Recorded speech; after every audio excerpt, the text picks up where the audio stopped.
त्रेता युग में प्रभु अवतार लेते हैं चैत्र माह के नवमी के दिन। अवतार का कारण क्या है? राक्षस राज रावण का वध करना। 3 घंटे की कथा है। जो समय दिया गया है, जहां तक हम लोग पहुंच जाएंगे वहीं पर रुक जाएंगे, समय को ध्यान में रखते हुए।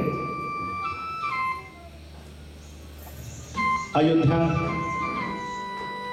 12 जुलाई को हम अयोध्या में थे। 3 दिवसीय इनकी कथा वहां हुई और 14 वर्षों का सपना पूरा हो गया। अब कथा सचमुच में प्राणवान हो गई है, क्योंकि अयोध्या की मिट्टी इनके स्वर में प्रभु प्रकट हो गए हैं अपने 4 भाइयों के साथ। महाराज दशरथ, 3 रानियां, पूरी अयोध्या नाच रही है, झूम रही है प्रभु राम को पाकर। अब हम लोग भी चले त्रेता में और बैठे दशरथ के महल में और कहें कि भय प्रकट कृपाला दीन दयाला कौशल्या हितकारी।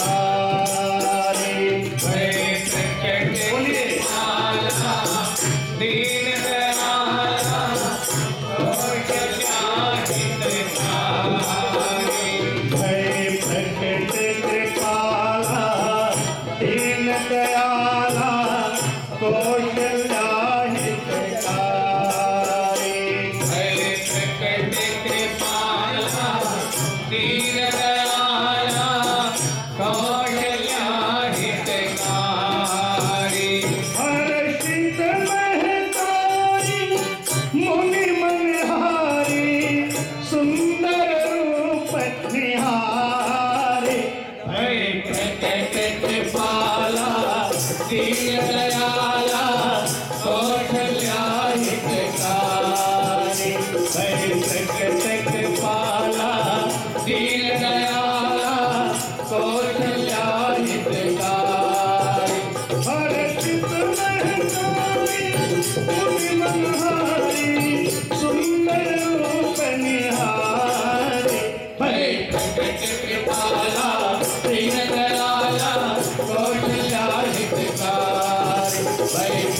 दीन दयाला कौशल्या हितकारी।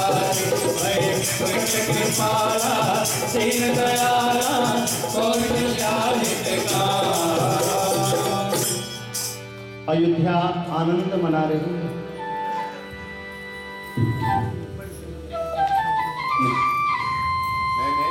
ये भाग्य बड़ा। माइक चाहिए और एक माइक चाहिए। माइक नहीं चाहिए, नहीं, माइक नहीं चाहिए। इसका सेटअप अलग और माइक चाहिए। एक माइक दे दो। हाँ वही बोलता हूँ। निवेदन हो रहा है कि हम ऊपर बैठे। आज कथा प्राणवान हो रही है हमीरागाछी में भगवान भोलेनाथ के चरणों के नीचे। और आज की कथा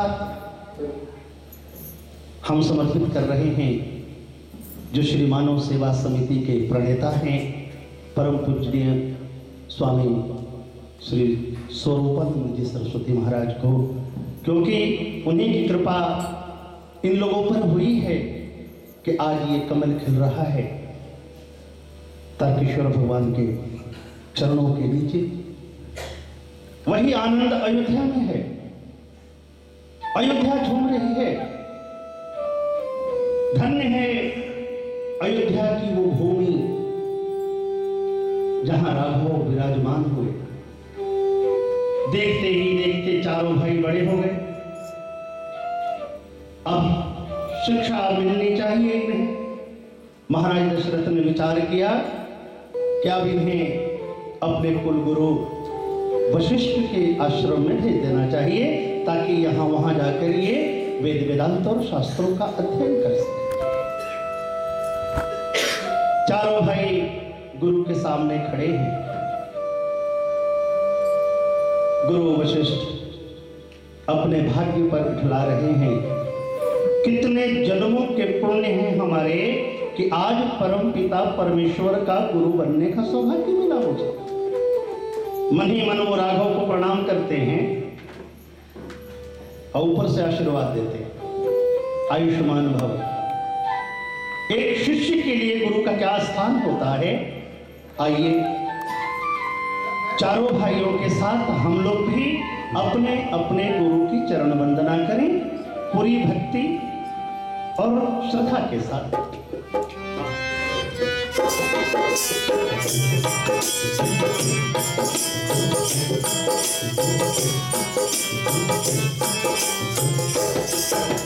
तुम्ही हो माता पिता, तुम्ही हो बंधो सखा, तुम्ही हो माता पिता, तुम्ही हो बंधो सखा, तुम्ही हो। हाथ खोल कर ताली बजे, राघव बहुत प्रसन्न होंगे।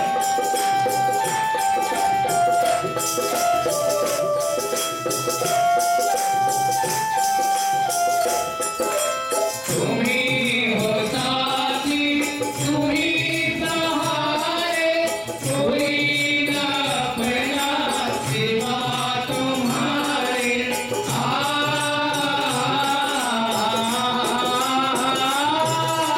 तुम्ही हो साथी, तुम्ही सहारे, कोई न अपना सिवा तुम्हारे। तुम्ही हो नैया, तुम्ही खेवैया, तुम्ही हो नैया, तुम्ही खेवैया, तुम्ही हो बंधो सखा, तुम्ही हो माता पिता, तुम्ही हो बंधो सखा, तुम्ही हो।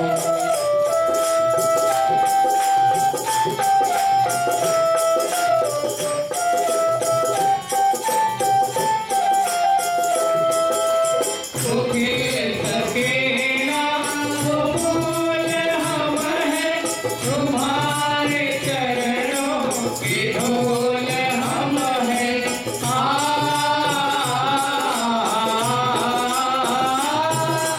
सुखी सकेना वो फूल हम हैं, तुम्हारे चरणों की धूल हम हैं। दया की दृष्टि सदा ही रखना, दया की दृष्टि सदा ही रखना। तुम्ही हो बंधो सखा, तुम्ही हो माता पिता, तुम्ही हो बंधो सखा, तुम्ही हो माता पिता, तुम्ही हो बंधो सखा, तुम्ही हो बंधो सखा, तुम्ही हो बंधो सखा, तुम्ही हो। चारों भाई गुरुवर को साष्टांग नमन करते हैं। गुरु के आशीर्वाद का हाथ मिल गया। चारों भाई मगन मन बहुत आनंद के साथ गुरु के आश्रम में रहकर वेद वेदांत और शास्त्रों का अध्ययन कर रहे हैं। और देखते ही देखते कई वर्ष बीत गए और चारों भाई बड़े हो गए और शिक्षा भी पूरी हो गई। जब ये गुरु के आश्रम में हैं तो अयोध्या में माताएं दुखी हैं अपने लाडलों से दूर रहकर, और गुरु माता प्रसन्न है। अब वो घड़ी आ गई है जब इन्हें दुखी होना है और माता पिता को आनंदित होना है, क्योंकि अब चारों भाइयों के अयोध्या आगमन का समय आ गया। जैसे ही ये समाचार सुनती हैं माताएं, महारानी कौशल्या, महारानी कैकेयी, महारानी सुमित्रा। पुनः अयोध्या झूम रही है, हमारे राम आ रहे हैं गुरु के आश्रम से। अभी ये आनंद कुछ दिन ही बीता था कि पीछे पीछे गुरु विश्वामित्र दौड़े आए अयोध्या। महाराज दशरथ तो बहुत प्रसन्न हुए, द्वारपाल से खबर भिजवाते हैं, कह दो राजा से विश्वामित्र आया। महाराज दशरथ दौड़े गए नंगे पांव, गुरु की चरण वंदना करते हैं, लेकिन गुरु विश्वामित्र बिल्कुल चुप ही। गुरुवर आप मुझे संदेश भिजवा देते, मैं लेने आ जाता। अब आप आदेश दीजिए दशरथ को, आपके आदेश का पालन कर ये स्वयं को धन्य समझेगा। गुरु विश्वामित्र मन ही मन मुस्कुरा रहे हैं कि बेटा मुस्कुरा ले, जो मैं कहने वाला हूं ना, तेरे पैर की धरती खिसक जाएगी। देखिए, जब किसी से बहुत प्रिय वस्तु मांगनी हो ना, तो पहले आप उसे संकल्प में बांधिए।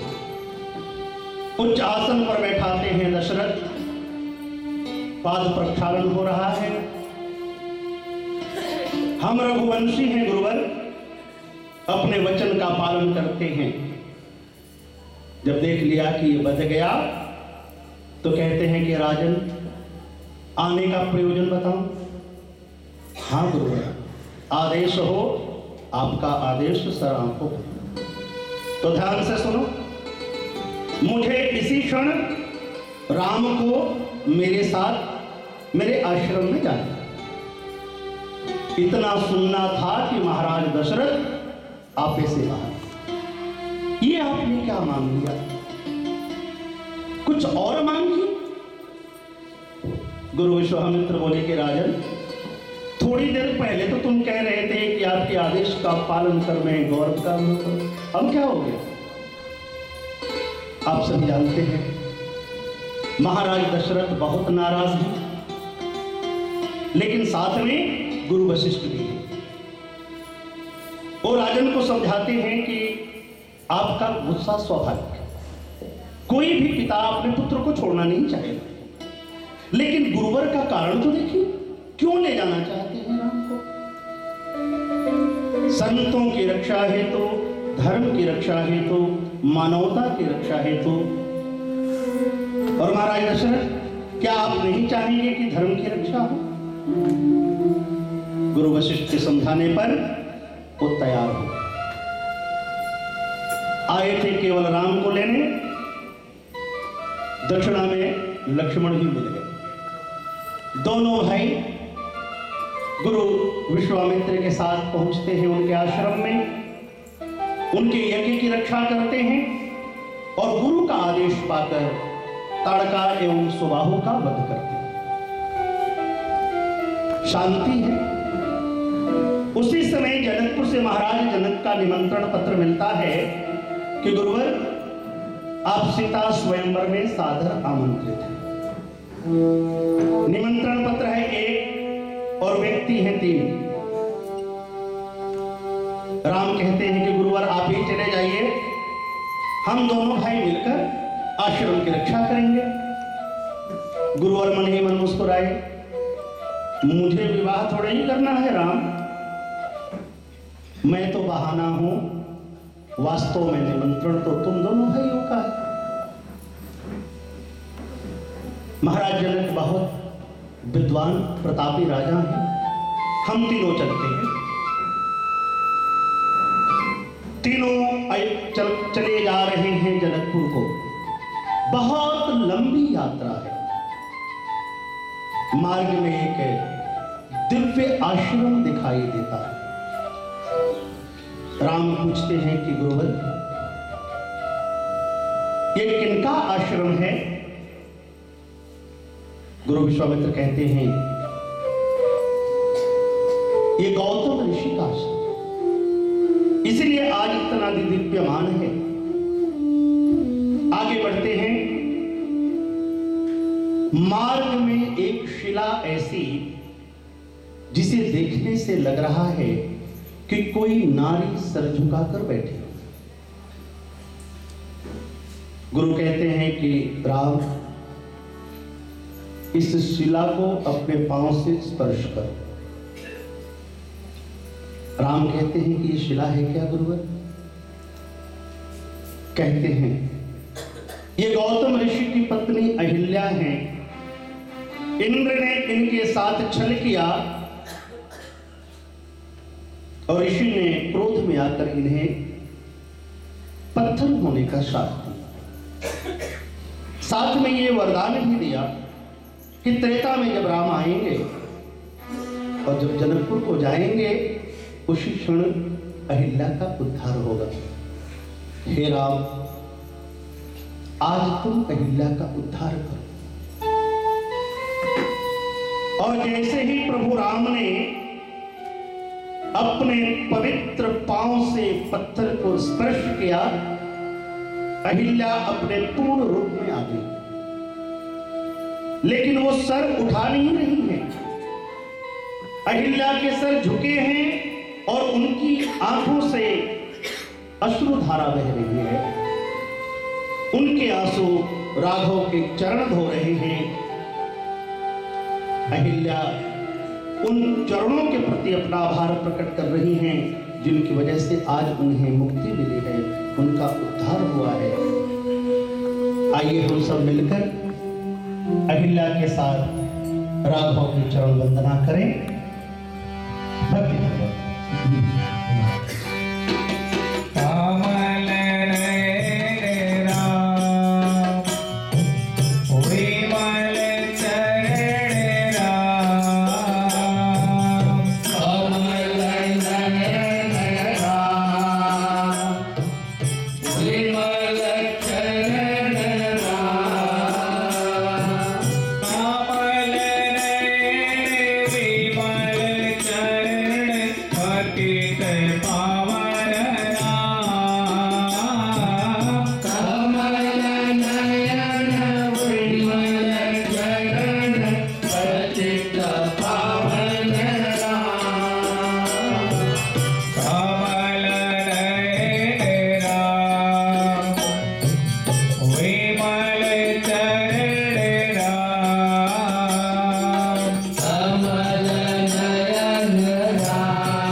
Hare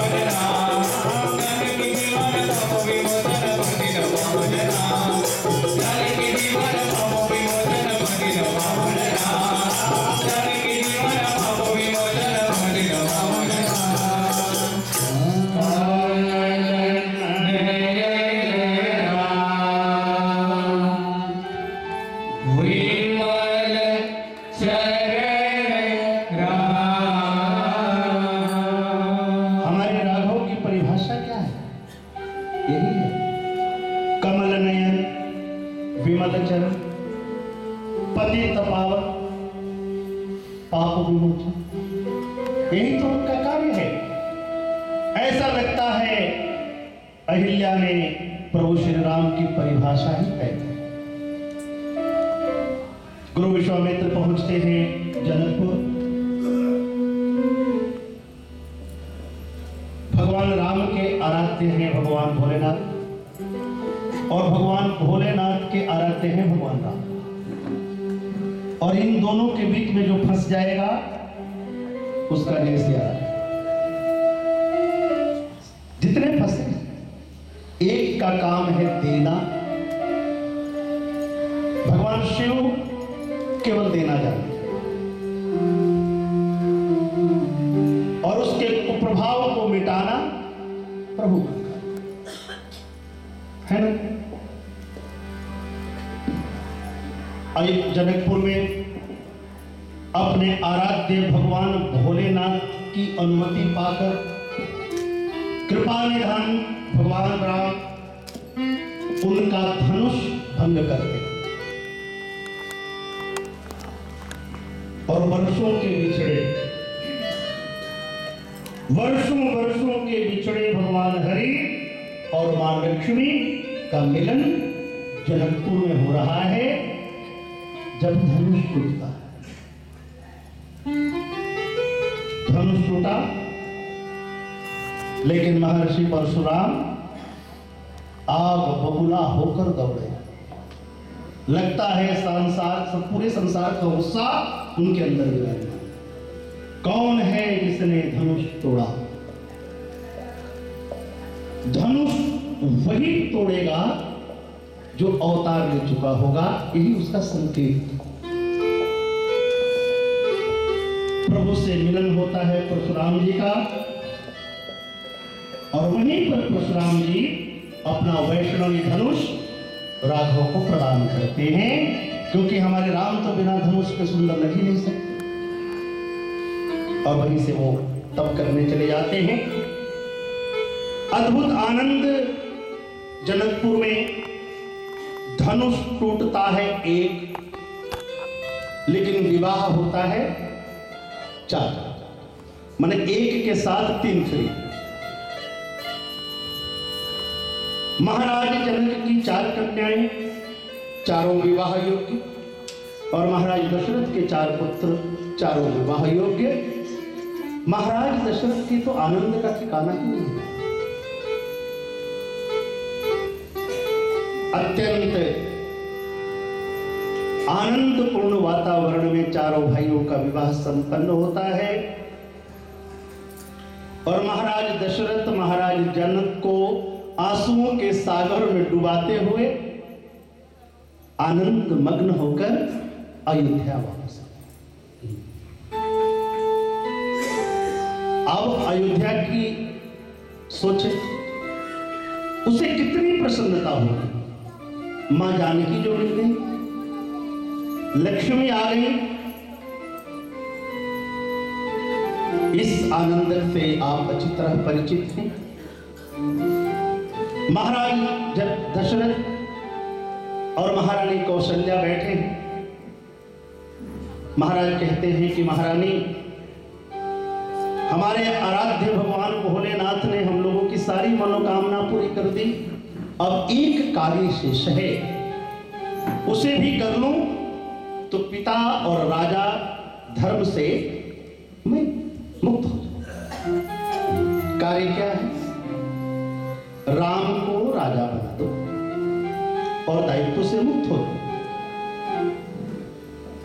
गुरु वशिष्ठ से विचार विमर्श होता है और राज्याभिषेक की तिथि घोषित हो जाती है। जब घोषित होती है तिथि राज्याभिषेक की,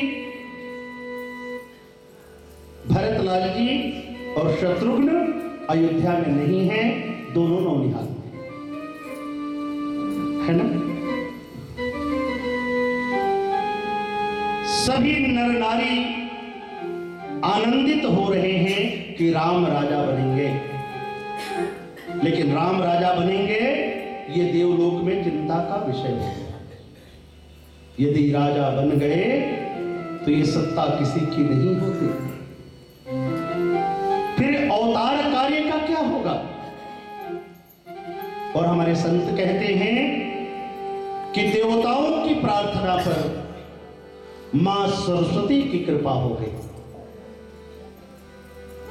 राज्याभिषेक की तैयारियां पूरी हो चुकी हैं। कल सुबह राम राजा बनेंगे,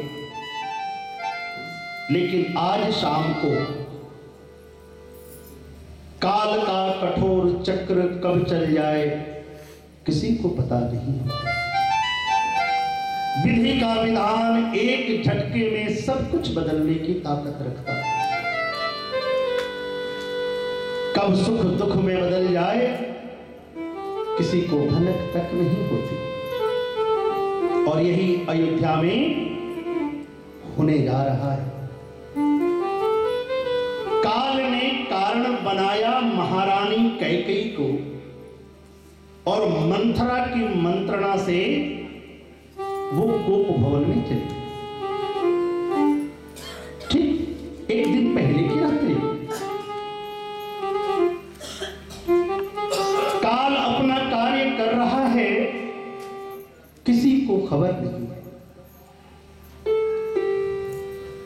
महाराज दशरथ कहते हैं कि महारानी कौशल्या कैकेयी कहां है? कौशल्या कहती है कि प्रभु महाराज, मैं उसका मुखमंडल देखकर डर गई हूं।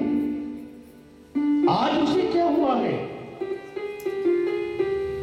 महाराज दशरथ रात्रि के प्रहर में पहुंचते हैं कैकेयी के कक्ष में।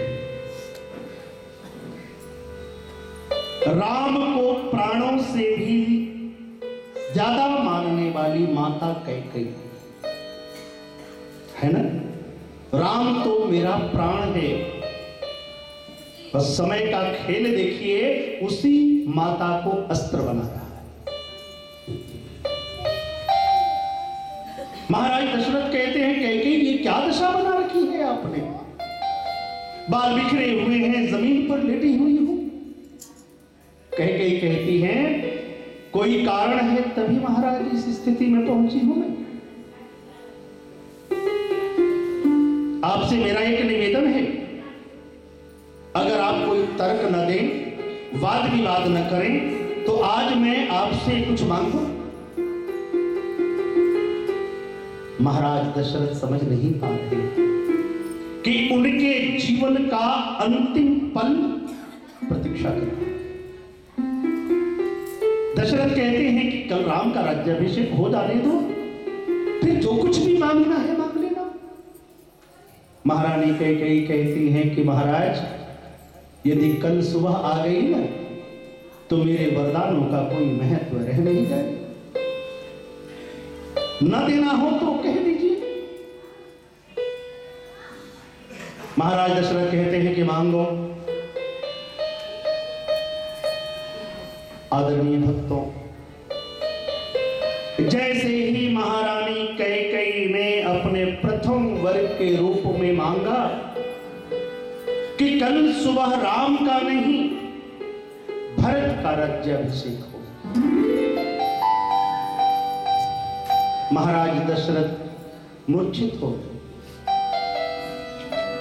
अपने आप को संभाल नहीं पा रहे हैं। और वो पूर्ण मूर्छित तब हो गए जब महारानी कैकेयी ने दूसरे वर्ग के रूप में मांगा कि राम को 14 वर्षों का वनवास। यही महाराज दशरथ के जीवन के अंतिम शब्द थे। उसके बाद तो होश में आई नहीं। इधर गुरु विश्वामित्र, गुरु वशिष्ठ यज्ञ की तैयारियां कर बैठे हैं। सुबह हुई, गुरु वशिष्ठ कहते हैं कि राम पिताजी कहां हैं? राज्याभिषेक का मुहूर्त निकला जा रहा है। राम कहते हैं कि गुरुवर, मैं अभी देख कर आता हूं। और जैसे ही राम पहुंचते हैं माता कैकेयी के कक्ष में, और जो वहां हुआ है आप भले भांति जानते हैं।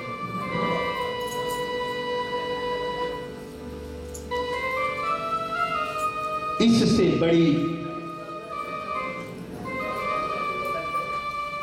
दुखद घड़ी बहुत कम देखने को मिलती है।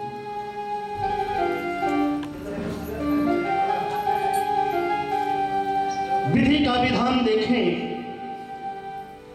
कि जो राम उस सुबह राजा बनने वाले थे, विधि के विधान को स्वीकार करते हुए, माता पिता के आज्ञा का पालन करते हुए पूरी अयोध्या को शोक के सागर में डुबाकर राम, मां जानकी और लखन लाल जी वन को प्रस्थान कर गए थे। सबसे कठिन घड़ी